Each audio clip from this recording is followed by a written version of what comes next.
একসময়কার বামপন্থী নেতা, যাকে আজও সবাই এক কথাতে মানুষের স্বার্থে আন্দোলনে অন্যতম এক মুখ হিসেবেই চেনে। নিজের রাজনৈতিক ক্যারিয়ারের সাথে কখনো কোনোদিন আপোষ করেননি পঙ্কজ রায় সরকার। যখন সিপিএম নেতা ছিলেন তখনও দলের স্বার্থে স্ট্র্যাটেজিগত ভুল ত্রুটি নিয়ে প্রকাশ্যেই বলতেন। শেষে সিপিএম ছেড়ে তৃণমূল কংগ্রেসে যোগ দিলেন। শুরু হয় আরও একটা লড়াই, যে লড়াই জয় পেলেন আবারও। তৃণমূল জেলা নেতৃত্ব ভরসা রাখলেন সেই পঙ্কজ রায় সরকারের ওপর। এবার পশ্চিম বর্ধমান জেলা সেক্রেটারি হলেন একসময়কার এই দাপুটে সিপিএম নেতা, যিনি নেতা নয়, নিজেকে আজও একজন তৃণমূল কংগ্রেসের একনিষ্ঠ কর্মী বলতেই ভালোবাসেন। আমি একটা কথা বুঝি যে সৌম্য শব্দটা তো মানে অন্যরকম নানান রকম আছে। তো আমি প্র্যাকটিক্যালি বামফ্রন্ট সরকার ছিল যখন, তখন থেকে সিপিএম কর্মী নেতৃত্বে ছিলাম, কিন্তু বেশিরভাগ সময়টা কাটিয়েছি যখন যে বামফ্রন্ট বিরোধীতে ছিল। তো বলে তখন সৌম্য মানে ভয়, নিশ্চয়ই আমাকে কেউ সৌম্য করেনি। ফলে আমার নিষ্ঠা, আমার কাজের প্রতি আমার আনুগত্য এবং সর্বোপরি দুর্গাপুরের মানুষের প্রতি আমার হচ্ছে যে কমিটমেন্ট, এটার জন্যই হচ্ছে সৌম্য করতো আপনাদের টার্মে। আমি সৌম্য শব্দটা ব্যবহার করবো না, আমি বলবো যে হচ্ছে যে মানুষের কাছে গ্রহণযোগ্য ছিলাম।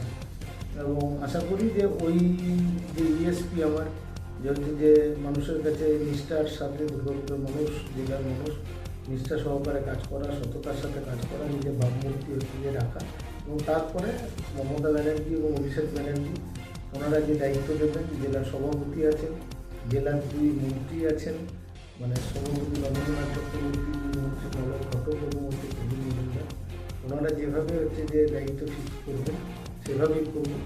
এবং আমাদের এই দলে, যে দলে এসছি, এই দলে দায়িত্ব ফিক্স যেমন হয়, আবার দায়িত্বের কাজের পর্যালোচনাও হয়। ফলে আশা করব যে আমি যারা ভরসা রেখেছি যে ভরসার যোগ্য হতে পারবো। আর আমি এটা আশা করব, মানে আমার নিজের কাছে নিজের একটা চাহিদা বলতে পারি। সবার তো নিজের কাছেও চাহিদা থাকে, লোকের কাছে চাহিদা না থাকে। আমার নিজের কাছে চাহিদা দুর্গাপুরকে আরও সুন্দর করে গড়ে তোলা এবং দুর্গাপুরের বেকার ছেলে থেকে শুরু করে দুর্গাপুরের আরবান মানুষ, মানে শহরের মানুষ, তাদের জীবনযাপন যেন হচ্ছে আরও সুন্দর। আপোষহীন আন্দোলনে এক মুখ হলো পঙ্কজ রায় সরকার। বামফ্রন্ট যখন ক্ষমতায় ছিল তখনও তিনি সিপিএমে ছিলেন, মানুষের স্বার্থে আন্দোলন জারি রেখেছিলেন। আবারও যখন বাংলার ক্ষমতা থেকে বামফ্রন্ট চলে যায় তখনও পঙ্কজ রায় সরকার সেই লাল ঝান্ডা ধরেই মানুষের স্বার্থে, শ্রমিকের স্বার্থে লড়াই জারি রেখেছিলেন। পালিয়ে যাননি লাল ঝান্ডা ছেড়ে। একসময় বেশ কিছু ইস্যুতে মতবিরোধ শুরু হয় পুরনো দলের সাথে, শেষে সেই মানুষের স্বার্থেই দল ছাড়া।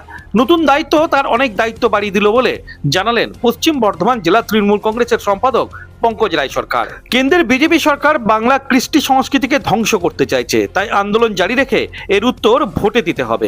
ফের আরও একটা লড়াই, জয় নিশ্চিত হলেও লড়াই জারি রাখার শপথ নিতে হবে। প্রতিক্রিয়া পশ্চিম বর্ধমান জেলা তৃণমূল কংগ্রেসের সেক্রেটারি পঙ্কজ রায় সরকারের। ওই নির্বাচনটা কেবলমাত্র নির্বাচনে জেতার জন্য নির্বাচন নয়, এই নির্বাচনটা হচ্ছে যে গোটা দেশের একটা ফ্যাসিস্ট শক্তি, যে শক্তি গোটা দেশে তারা হচ্ছে যে কামড় দিতে চাইছে।